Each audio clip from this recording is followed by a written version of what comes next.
A paz do Senhor, meus irmãos. Meu nome é Ismael, falando aqui do canal Retornando às Escrituras. E esta é a aula de número 3 do nosso estudo de Isaías. Então, dando continuidade ao nosso estudo de Isaías, hoje nós vamos estudar o capítulo de número 2. Amém, irmãos? Então, se preparem desde já, né, para nós podermos meditarmos juntos na palavra do Senhor. Amém, irmãos? Louvado seja o nome do Senhor. Então, irmãos, nós vimos que no capítulo 1 de Isaías, né, Isaías apresentou os problemas de Israel, né? Ele mostra a questão da rebelião, mostra a questão da falta de conhecimento de Deus, né? Que leva os judeus para a idolatria. Ele mostra também a questão da injustiça, né? E Deus destaca dois grupos que existiam ali em Jerusalém, né?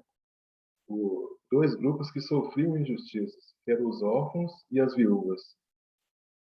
Então, nos versículos de 1 a 5, né, que nós vamos estudar aqui no capítulo 2, a gente vai ver que Deus mostra um futuro maravilhoso para Sião, né? Ocasião em que vai haver justiça e retidão, né? Não só para Jerusalém, mas para todas as nações. Ou seja, Isaías está profetizando sobre os últimos tempos. E Isaías aqui vai mostrar o tempo em que o reino ele será estabelecido, né? É o momento em que o templo de Ezequiel, né, se tornará o centro da adoração mundial. Vamos ver também que na época de Isaías, os judeus eles adoravam deuses, né? Mas vai acontecer um dia em que as nações deixarão seus ídolos e adorarão ao Deus verdadeiro. E as nações então vão deixar também as suas armas, né? E as guerras deixarão de existir. Tudo isso, né, vai acontecer o quê? No reino de Cristo, no reino milenar. Né? Coisas essas que a gente não vai aprofundar aqui, mas nós estaremos aprofundando lá no estudo de Apocalipse. Né? Então, muitas coisas do que eu vou falar aqui no estudo de Isaías, nós vamos ver com profundidade lá no livro de Apocalipse. Né? Isaías, então, ele traz as profecias para os dias em que Isaías estava vivendo, mas também ele apresenta profecias para o futuro. Né? Então, em Isaías 2, né, o Senhor vai anunciar o juízo sobre Judá. Então, irmãos, é preciso entender que nesse período, né, de Isaías, a Assíria, o reino assírio estava no domínio. Né? E o povo assírio, eles tinham características de ser muito violentos, né, brutais. Né? Eles agiam diferente dos povos da Babilônia e da Média Pérsia. Né? Então, num momento tão terrível que os judeus estavam vivendo, né, a questão era em quem Israel deveria depositar a sua confiança. Né? Então, essa é a grande questão aqui do momento. Então, vamos ver aqui Isaías 2, né, versículo 1, que diz o seguinte: palavra que em visão veio a Isaías, filho de Amós, a respeito de Judá e Jerusalém. Então, nos versículos de 1 a 5, né, Isaías descreve o que Deus fará no futuro. Né? Isaías faz uma descrição aqui dos últimos dias. Né? Aqui o profeta ele acentua que a mensagem dele, né, diz respeito tanto ao reino de Judá quanto ao reino de Israel. Né? Então agora a visão ela aparece aqui, né, no capítulo 2, a visão aparece como palavra, diferentemente lá de Isaías 1, né, dando a ideia de uma revelação específica, né? Porque a visão não é necessariamente algo a respeito do futuro, né? Mas a visão ela dá correta, né? Ela dá a interpretação correta do que está acontecendo, né? Coisa que o povo de Israel não tinha, né? A visão correta do que estava acontecendo. Aí, capítulo 2, versículo 2 diz o seguinte: nos últimos dias acontecerá que o monte da casa do Senhor será estabelecido no cimo dos montes e se elevará sobre os outeiros, e para ele afluirão todos os povos. Então, essa expressão aqui nos últimos dias, né, está se referindo que é a segunda vinda de Cristo, né, e a implantação do reino milenar. Então, o monte do templo, que é o Monte Moriá, né, ele era o ponto central de Jerusalém, né, apontando o quê? Está apontando o quê? Para a capital do reino milenar, né, que será Jerusalém. Os países que ficavam ao redor de Israel, eles acreditavam que os deuses habitavam em algum monte, né? E a passagem aqui está dizendo o seguinte, que só haverá um monte, né? Este será o principal monte, né? Que é o Monte Moriá, que é onde vai ser instalada ali, né? A capital do reino milenar, né? Então, no reino milenar, irmãos, haverá um glorioso templo do Senhor, né? Esse aqui, tudo isso aqui a gente vai estar falando com mais detalhes lá no estudo do Apocalipse, né? Então, os falsos deuses que eram adorados em montanhas, eles serão destruídos, né? Porque no reino milenar haverá um glorioso templo do Senhor. E o fato da casa do Senhor ser erigida no ponto mais alto, né? É o templo do milênio, né, descrito lá em Ezequiel, capítulo 40. Né? Ou seja, significa que as outras regiões, né, as outras nações, elas verão, né, que Deus é o único Deus verdadeiro. Então, todas as nações lá no reino milenar, elas terão obrigatoriamente que subir ao templo, né, para poder adorar a Deus. Né? E interessante que lá em Daniel, né, nós podemos ver lá que Cristo, né, ele é a pedra que bate no pé da estátua. E diz que quando aquela pedra bate no pé da estátua, tudo vira pó, né? Forma um grande monte, de acordo com Daniel, né? Lá em Daniel 2:34 diz assim: Quando estávamos olhando, uma pedra foi cortada sem auxílio de mãos, feriu a estátua nos pés de ferro e de barro e os esmiuçou. Então foi juntamente esmiuçado o ferro, o barro, o bronze, a prata e o ouro, os quais se fizeram como a palha das eiras no estio. E o vento os levou, e deles não se viram mais vestígios. Mas a pedra que feriu a estátua se tornou em grande montanha que encheu toda a terra. Então percebe aqui, irmãos, que Deus ele deu para Isaías uma parte da visão, né? Mas, mas ele deu para Daniel a visão completa, né?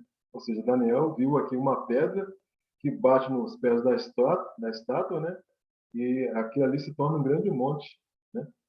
Então, complementando, né? Essa visão aqui que Isaías teve. Né? Aí, versículo 3, né? Isaías 2:3. Irão muitas nações e dirão: Vinde e subamos ao monte do Senhor e à casa de Deus de Jacó, para que nos ensine os seus caminhos e andemos pelas suas veredas, porque de Sião sairá a lei e a palavra do Senhor de Jerusalém. Então, o caminho, irmãos, esse caminho aqui é mais no sentido de direção, né? A palavra mostra que existem caminhos de trevas, né? Lá em Provérbios 2, versículo 13, diz isso, né? Há caminhos que parecem que são caminhos de morte, né? Então, quando a palavra de Deus está falando de caminho, né, nos mostrando que é o sentido de direção, né? Ou seja, andemos pelas suas veredas, né? Significa o seguinte, significa uma trilha, né? Um caminho secundário, né? Está se referindo aqui ao caminho que uma pessoa, né, deve prosseguir, né? O curso da vida de uma pessoa. Está falando aqui do estilo de vida de uma pessoa. Então a palavra está nos dizendo o seguinte, né? Para que ela nos ensine os seus caminhos, né? Para que ela nos ensine a andar pelas suas veredas. Então, irmãos, lá no milênio, né, as nações que restam, né, que outro estudo que a gente vai ver lá em Apocalipse também, né, as nações que restam, elas terão que ser ensinadas, né, elas terão que aprender de Deus, né, para depois elas poderem também andar nas veredas do Senhor. Porque essas nações que restam, elas não têm conhecimento de Deus. Então elas vão aprender no reino milenar a como andarem nas veredas do Senhor. Então, ou seja, de Sião, de Jerusalém, sairá a lei. Né? A lei de Deus ela terá que ser observada e cumprida, né, pelas pessoas. A lei ela não sairá mais do Sinai. Né? A lei agora mas sairá de Sião, ou seja, a lei sairá do próprio Cristo. Né? Todos os povos aprenderão a lei do reino, que vai ser a constituição do governo milenar. Então, nós sabemos que de Jerusalém brotou o evangelho para os gentios, né? O evangelho agora ele sai de Jerusalém, né? E ele se cumpre em Cristo, né? Na sua morte e ressurreição. Né? E aí o evangelho ele continua lá no reino milenar, né? Onde Jesus ele vai reger todas as nações. Então, a palavra de Deus diz: vinde e subamos, né? Você está falando aqui para as nações gentias: vinde e subamos, né? Para adorar a Deus em Jerusalém. Quando a gente vai lá para Miqueias, capítulo 4, versículo 2, diz assim: irão muitas nações e dirão: vinde e subamos ao monte do Senhor e à casa do Deus de Jacó, para que nos ensine os seus caminhos e andemos pelas suas veredas. Porque de Sião procederá a lei e a palavra do Senhor de Jerusalém. Quando a gente vai lá para Isaías 19, 23, diz assim: naquele dia haverá estrada do Egito até a Síria, e os assírios irão ao Egito, e os egípcios à Assíria, e os egípcios adorarão com os assírios.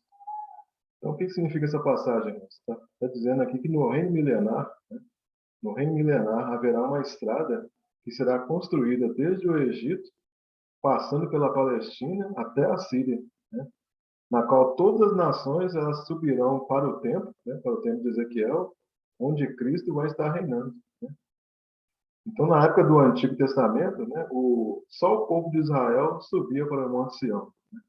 Mas no reino milenar, todas as nações elas subirão para o templo para poder adorar a Deus. Versículo 4. Ele julgará entre os povos e corrigirá muitas nações. Estas converterão as suas espadas em relhas de arados, e as suas lanças em podadeiras. Uma nação não levantará espada contra outra nação, nem aprenderão mais a guerra. Então a passagem diz aqui: ele julgará entre os povos. Ele quem? Cristo, né? Cristo julgará entre os povos. Então as nações da Terra, né, a gente vê que elas têm se envolvido em guerra desde o início da história da humanidade, né? E todos os recursos, né, são investidos em armas, né, em tanques de guerra e tudo mais, né, em aviões sofisticados. Agora, todas essas armas elas serão utilizadas para a agricultura, porque o reino milenar ele será um reino agrícola, né? É como se a gente voltasse lá para o início, né, de como que a vida era no início. Então, o reino milenar será um reino basicamente agrícola, né? Então, nesse reino milenar haverá justiça entre as nações, né? O mal ele será repreendido e a correção ela será eficaz, né? Então, irmãos, este é um retrato da paz universal, né, em contraste com as guerras, né, que existem nesse mundo. Essa passagem, então, ela está falando de um reino de paz, né, que vai se cumprir aonde? Lá no reino milenar. Então, está falando aqui de uma visão, está dando para nós aqui uma visão do reino de Cristo, que será um reino de paz. Porque Cristo vai governar todas as nações, né, vai governar sobre as nações. E o reino de Cristo ele vai se estender por toda a terra. E Cristo vai colocar um fim em todo tipo de guerra e em todo tipo de arma. Quando a gente vai lá para Miqueias 4:4 diz assim: mas assentar-se-á cada um debaixo da sua videira e debaixo da sua figueira, e não haverá quem os espante, porque a boca do Senhor dos Exércitos disse. Então, o que Miqueias está dizendo aqui? Que na época do reino milenar, será garantida a todos a possessão da terra, né? Mas assentar-se-á cada um debaixo da sua videira e debaixo da sua figueira, né? Mostrando aqui, e não haverá quem os espante, né? Ou seja, no reino milenar, irmão, será garantido, né, o direito da possessão da terra, né? Coisa que a gente não vê muito nos dias atuais, né? Isaías 2:5 diz: vinde, ó casa de Jacó, e andemos na luz do Senhor. Então, irmãos, depois de Isaías descrever o futuro, né, Isaías chega à seguinte conclusão: bem, depois de tudo isso aí que Deus revelou, não tem jeito, né? Eu tenho que andar na luz do Senhor. Então, depois que tudo que Isaías descreveu, ele chega a essa conclusão: bem, a única forma que eu tenho é a seguinte: é andar na luz do Senhor. É como se Isaías estivesse dizendo: ó, vocês, né, vocês são tão rebeldes, né? Veja o que Deus está preparando para vocês no futuro, né? Então, nós temos que começar a andar na luz do Senhor a partir de agora. E a casa de Jacó aqui, que menciona no versículo, né, está se referindo que é o reino de Judá, mas também aponta para nós que somos igreja, né? E aqui Isaías ele se coloca no rol dos remanescentes, fiéis, né? Desde que ele fala aqui, vinde, ó casa de Jacó, e andemos, né? Ou seja, ele está se colocando no rol dos remanescentes fiéis e está incentivando o povo a andar na luz do Senhor. Né? Por quê? Para evitar o castigo e a destruição. Então, o povo ele terá a oportunidade de crescer espiritualmente, né? Através de bons exemplos, através de um bom ensinamento. Isaías aqui ele já contemplava um futuro glorioso com Cristo. Né? A luz, essa luz aqui que Isaías fala, é uma metáfora, né? Que aponta para Cristo, que é a palavra de Deus, que é a lâmpada para os nossos pés e luz para os nossos caminhos. Né? Quando a gente vai lá para 2 Coríntios 4, versículo 6, diz assim: porque Deus que disse, das trevas resplandecerá a luz. Ele mesmo resplandeceu em nosso coração, para a iluminação do conhecimento da glória de Deus na face de Cristo. Então, irmãos, se nós andarmos na luz do Senhor, né, o que vai acontecer com a gente? Deus vai nos mostrar a glória dele na face de Cristo. Né? Então, isso é o que vai acontecer com nós, com a gente, né, quando nós somos arrebatados e estivermos lá com Cristo. Né? Mas isso depende da gente. Né? Se nós andarmos na luz do Senhor, né, o que vai acontecer? Deus vai nos mostrar a sua glória na face de Cristo. Né? Então, é um pedido de Isaías para o povo, né? Mas também é um pedido para todos os cristãos, né? Tendo em vista a glória vindoura, né? A glória vindoura que é a volta de Cristo, né? Então, nós temos que estar sempre motivados, né? À espera do Senhor, né? À volta do Senhor. Continuando, Isaías 2:6. Pois tu, Senhor, desamparaste o teu povo, a casa de Jacó, porque se, os seus se encheram de corrupção do Oriente e são agoreiros como os filisteus, se associam com os filhos dos estranhos. Então, irmãos, a partir aqui do versículo 6, né, Deus volta a tratar com Israel. Né? Porque até então Deus mostrou que é um Israel ideal. Né? Agora ele vai passar a mostrar um Israel real. Né? Então, esse Israel real, né, Isaías vai estar falando sobre ele até o capítulo 3. Né? E a partir do capítulo 4, Isaías volta a falar do novo Israel, do Israel ideal. Então, Isaías ele vai demonstrar que, além da idolatria, né, que existia em Jerusalém, existia em Judá também uma postura orgulhosa do povo de Israel. Né? Então, dos versículos 6 até o versículo 9, Isaías mostra a condenação de Judá por ter eles depositado a sua confiança em outros deuses. Né? Então, fala aqui do Oriente, né? Se encheram da corrupção do Oriente. Né? No Oriente estão as nações idólatras, né? Estão lá a Síria, estão lá a Babilônia. Né? Então, esses povos, eles trouxeram que a má influência para Israel. E, infelizmente, o povo ele não renunciou aos costumes dos povos do Oriente, né? Aos agoreiros. Então, por causa disso, Deus abandonou o seu povo para que ele sofresse nas mãos das outras nações. Por quê? Porque o povo havia abandonado a Deus em primeiro lugar. E interessante aqui, irmãos, que o versículo aqui, né, ele dá um destaque aos agoreiros. Né? Então, os agoureiros, eles eram proibidos lá em Israel. Né? Quando a gente vai lá para Deuteronômio 18, a partir do versículo 10, diz assim: não se achará entre ti quem faça passar pelo fogo o seu filho ou a sua filha, nem adivinhador, nem prognosticador, nem agoureiro, nem feiticeiro, nem encantador, nem necromante, nem mágico, nem quem consulte os mortos. Então, irmãos, os agoureiros, né, eles eram ligados à magia, né, a questão da magia e da feitiçaria. Né? Então, por que o versículo ele dá esse destaque aos agoureiros? Né? Porque, segundo a crença, os agoureiros, né, eles tinham o poder de levantar tempestades, né, de controlar as condições atmosféricas. Né?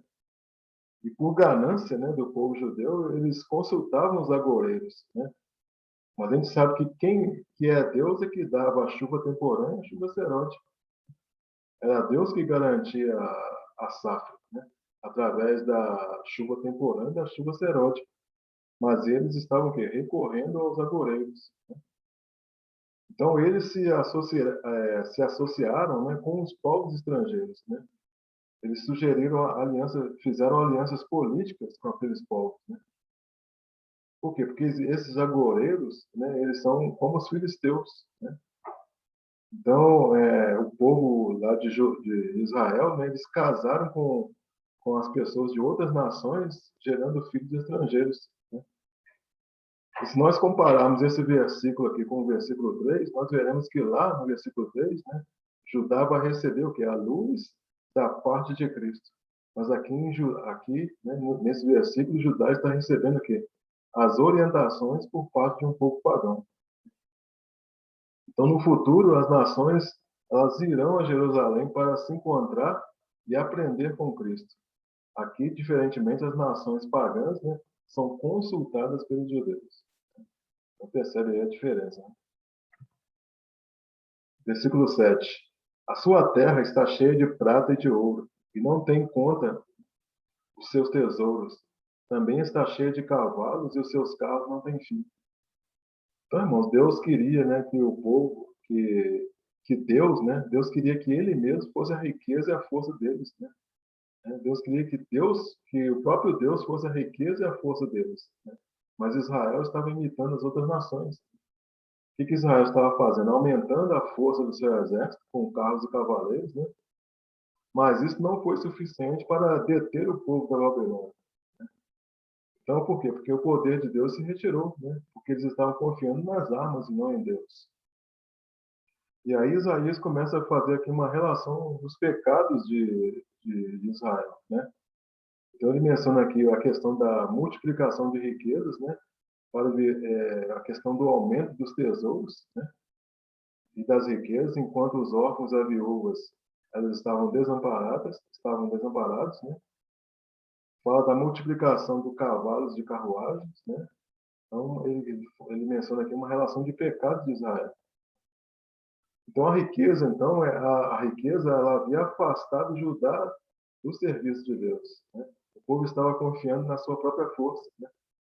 Cavalos e carros aqui mencionados aqui falam das carruagens de guerra daquela época, né? E interessante, quando a gente vai lá para Deuteronômio, a palavra diz que o rei não deveria fazer algumas coisas, né? Deuteronômio 17:14 diz assim: quando entrares na terra que te dá o Senhor teu Deus, e a possuíres, e nela habitares, e disseres: estabelecerei sobre mim um rei, como todas as nações que se encheram ao redor de mim, estabelecerás com efeito sobre ti como rei aquele que o Senhor teu Deus escolher. Homem estranho, que não seja dentre os teus irmãos, não estabelecerá sobre ti, e sim um dentre eles. Porém, este rei, né, não multiplicará para si cavalos, nem fará voltar o povo ao Egito para multiplicar cavalos, pois o Senhor vos disse: nunca mais voltareis por este caminho. Tampouco para si multiplicará mulheres, para que o seu coração não se desvie, nem multiplicará muito para si prata e ouro. Então, essa era a orientação de Deus, né, para o povo de Israel, para os reis de Israel, né? E então essa ordem de Deus começou a ser desobedecida até mesmo por Salomão, né? Salomão desobedeceu essa ordem de Deus. Quando a gente vai lá para 1 Reis 10:26, diz assim: também ajuntou Salomão carros e cavaleiros, tinha 1.400 carros e 12.000 cavalarianos, que distribuiu as cidades para os carros e junto ao rei em Jerusalém. Então Israel, Salomão, totalmente que contrário, né, ao que Deus tinha determinado, né? Versículo 8. Também está cheia a sua terra de ídolos. Adoram a obra das suas mãos, aquilo que os seus próprios dedos fizeram. Então Deus havia enriquecido o povo com prata e com ouro, só que eles fizeram desse material ídolos, né? E Deus continua aqui a relação de pecados, né? Agora fala que a terra deles estava cheia de ídolos, né, e falsos deuses, né? E ele fala que tanto o homem comum quanto os da nobreza, né, se curvavam diante desses falsos deuses. 2:9, Isaías 2:9. Com isso a gente se abate e o homem se avilta, portanto não lhes perdoarás. Essa tradução aqui, irmãos, não é uma boa tradução, né? Quando a gente vai lá para a tradução em aramaico, né? Esse mesmo versículo no aramaico, né, diz o seguinte: e o homem tem sido humilhado, o poderoso abatido, mas não os perdoe. Então, quando o versículo fala aqui que a gente se abate, né, ele está se referindo que aos homens poderosos, né? Quando ele fala aqui que o homem se avilta, está falando aqui no sentido de ser submetido a vexame, né, de ser humilhado. O povo de Judá, né, com as suas práticas idólatras, se tornaram o quê? Menores do que o homem feito à imagem e semelhança de Deus, né? Então, o julgamento feito por Deus iria rebaixar, né, eles mais ainda, né? Tanto isso é verdade que a Babilônia fez dos judeus o que eles quiseram, né, sem nenhuma intervenção de Deus, né? E o versículo termina dizendo, né, não lhes perdoarás, né? Ou seja, então, Deus não iria perdoar o pecado deles. Versículo 10. Vai, entra nas rochas e esconde-te no pó ante o terror do Senhor e a glória da sua majestade. Então, isso aqui, irmãos, é uma palavra que aponta para o momento em que os judeus iriam se esconder, né, nas rochas em redor de Jerusalém. Enquanto o exército da Babilônia destruía Jerusalém, né, o exército de Judá ele se atemorizou, né? E os que sobraram foram levados para o exílio babilônico. Então aqui menciona que o terror do Senhor, né? Por que o terror do Senhor? Porque naquele momento os judeus estavam presenciando a ira de Deus, né, lutando contra eles, né? Mas é também a glória da sua majestade, né? Por quê? Porque está apontando aqui para a vinda de Cristo, né? Então, a partir daqui, irmão, Isaías começa a profetizar, dizendo que somente no dia do Senhor ele seria exaltado, né? Ou seja, somente no dia da volta do Senhor ele seria exaltado. Também está apontando aqui para a grande tribulação, né? Porque a partir daqui Deus começa a trabalhar com o orgulho, né? E o envolvimento de Israel com outros deuses, né? Quando a gente vai lá para Mateus 24:15, diz assim: quando, pois, virdes o abominável da desolação de que falou o profeta Daniel, no lugar santo, quem lê entenda. Então os que estiverem na Judéia fujam para os montes.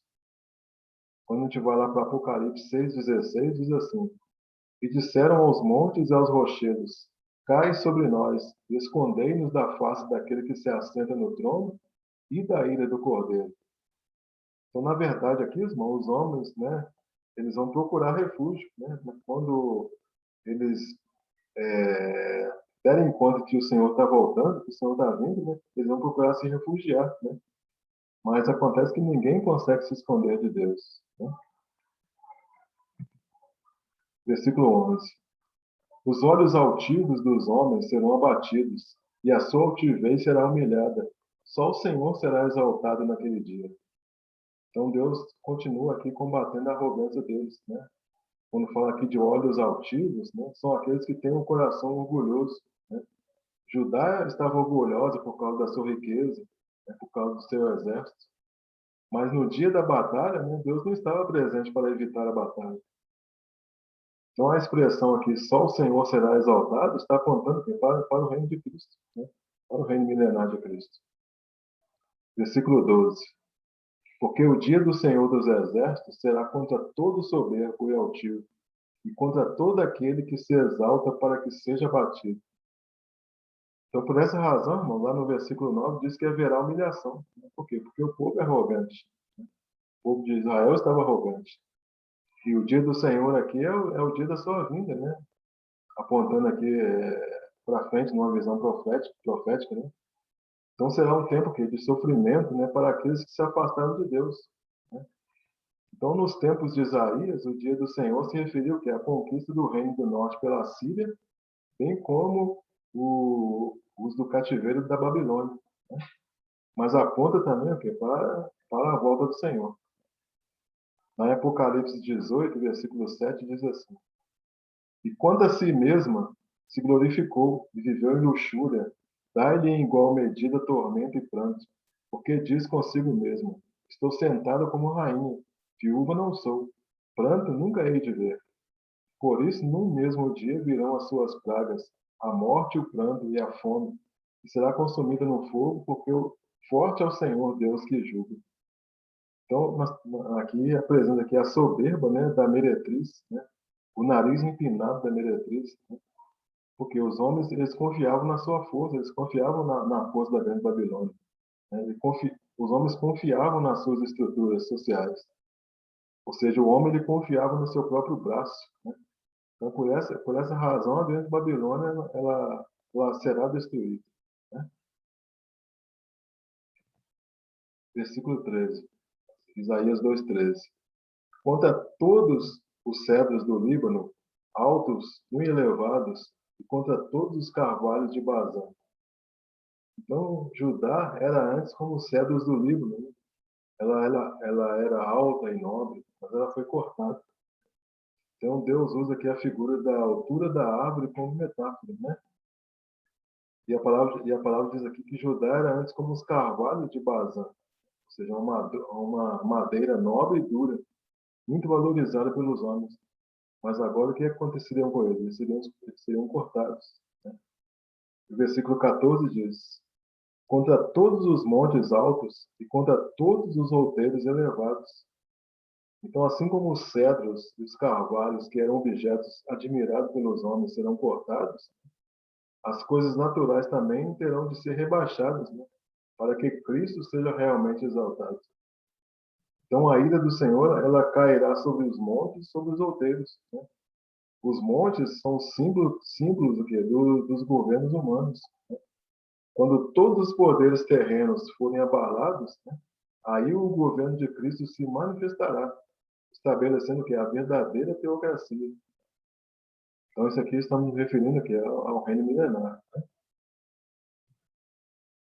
Aí, continuando, versículo 15: contra toda torre alta e contra toda muralha firme. Então, são outras coisas aqui feitas pelas mãos dos homens, né? As torres e as muralhas, né? Ou seja, são coisas que servem para proteção, mas quando chegar o dia do Senhor, essas coisas todas serão inúteis, né? Essas coisas, elas não impediram e nem intimidaram o exército da Babilônia. E essas coisas, então, elas serão destruídas durante a grande tribulação. Quando a gente vai lá para Apocalipse 16:18, diz assim: e houve relâmpagos e vozes e trovões. Houve também um grande terremoto, o qual nunca houvera desde que há homens sobre a terra. Terremoto tão forte quão grande. Então aqui está se referindo aqui à sétima taça, né? Então vai ser um terremoto mais forte do que qualquer um que tenha havido desde que o homem passou a existir. E esse terremoto vai fazer o quê? Vai derrubar tudo que o homem edificou, né? Ou seja, vai derrubar as torres, né? Vai derrubar as muralhas, os prédios, né? Tudo isso que o homem edificou vai ser derrubado, né, por esse grande terremoto.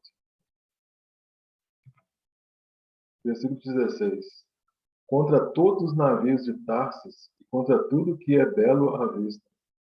Os navios de Tarsis aqui, eles eram embarcações imensas, né? Que era objeto de grande cobiça de todas as nações. Então eram consideradas as mais, esses navios de Tarsis eram considerados mais importantes do que Deus, né? E Judá havia adquirido esses navios.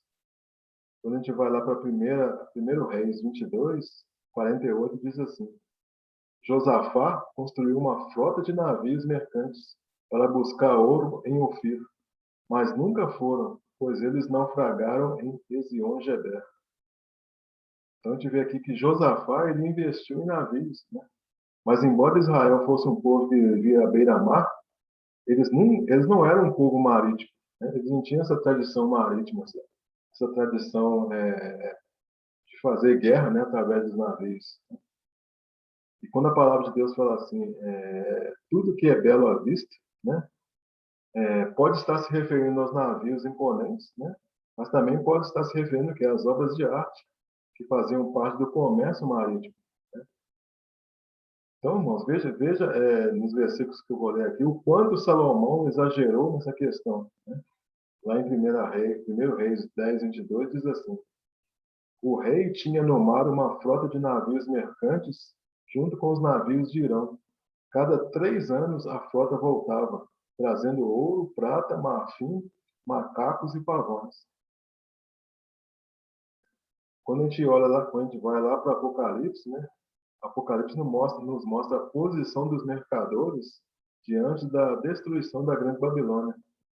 Diz assim, ó, lá em Apocalipse 18:17: E todo piloto, e todo que navega para qualquer porto, e todos os marinheiros, e todos que trabalham no mar se puseram de longe.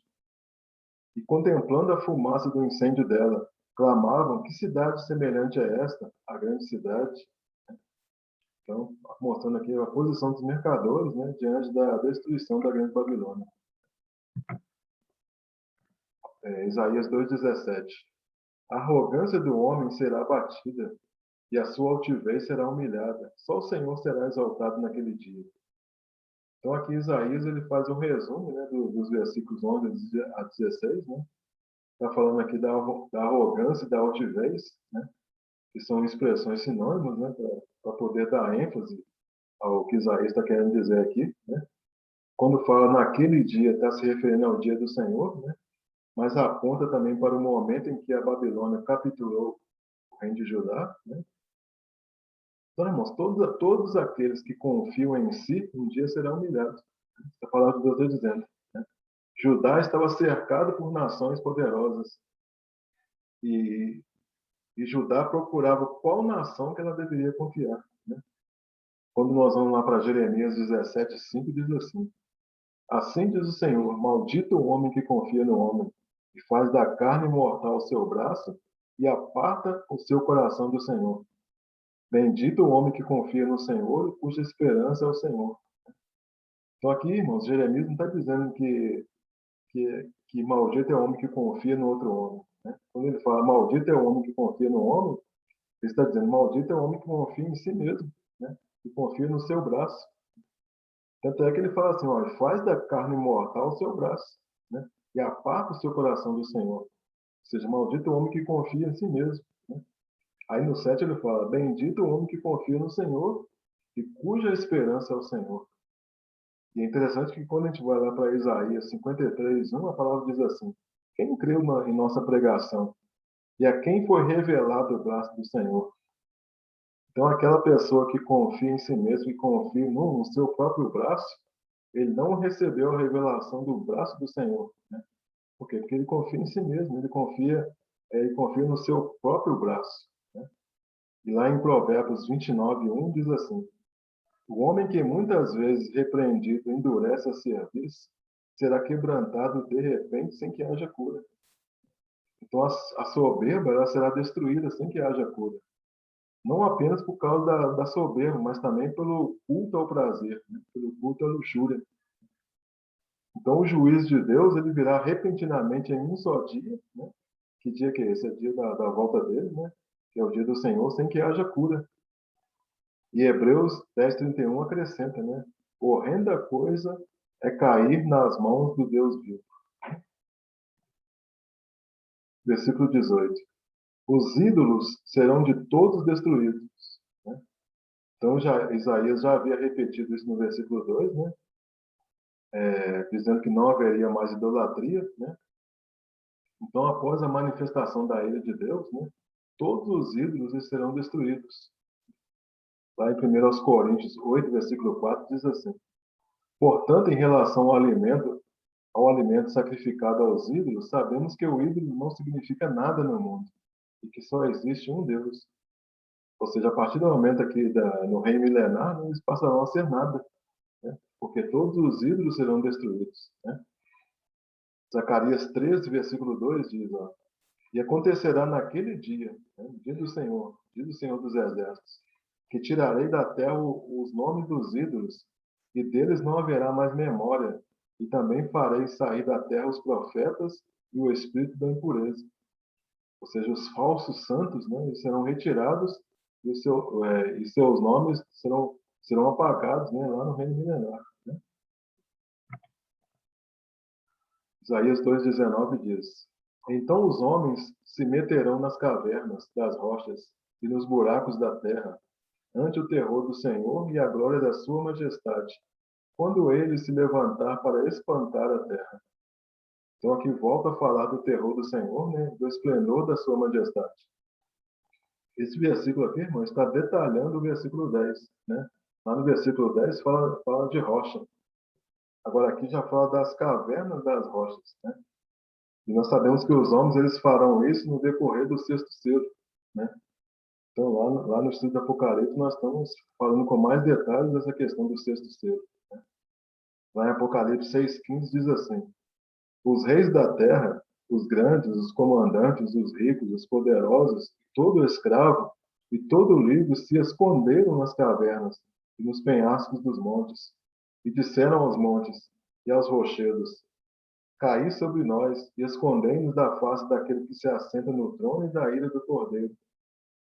Quando a gente vai lá para Oséias 10, versículo 7, diz assim: o rei de Samaria será como lasca de madeira na superfície da água, e os altos de Aven, pecado de Israel, serão destruídos. Espinheiros e abrolhos crescerão sobre os seus altares, e aos montes se dirá: cobri-nos, e aos outeiros: caí sobre nós.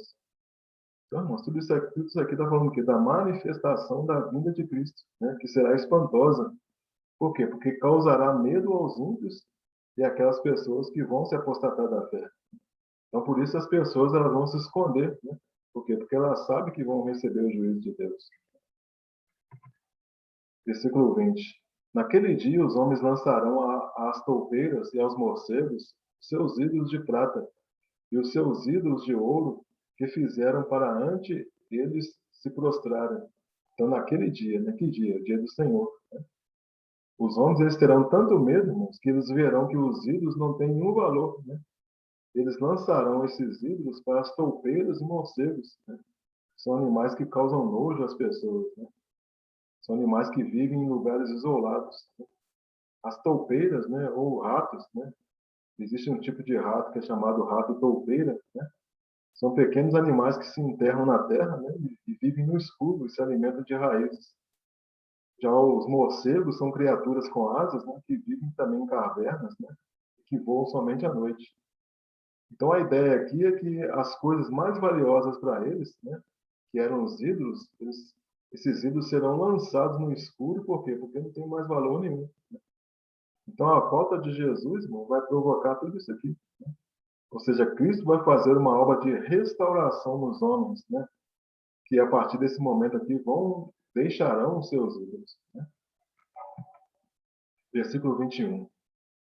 E meter-se-ão pelas fendas das rochas e pelas cavernas das penhas, ante o terror do Senhor e a glória da sua majestade, quando ele se levantar para espantar a terra. Então aqui é uma repetição, né, dos versículos 10 e 19, só que aqui está acrescentando detalhes, né? Mostrando que a volta do Senhor deixará aqueles homens apavorados. Né?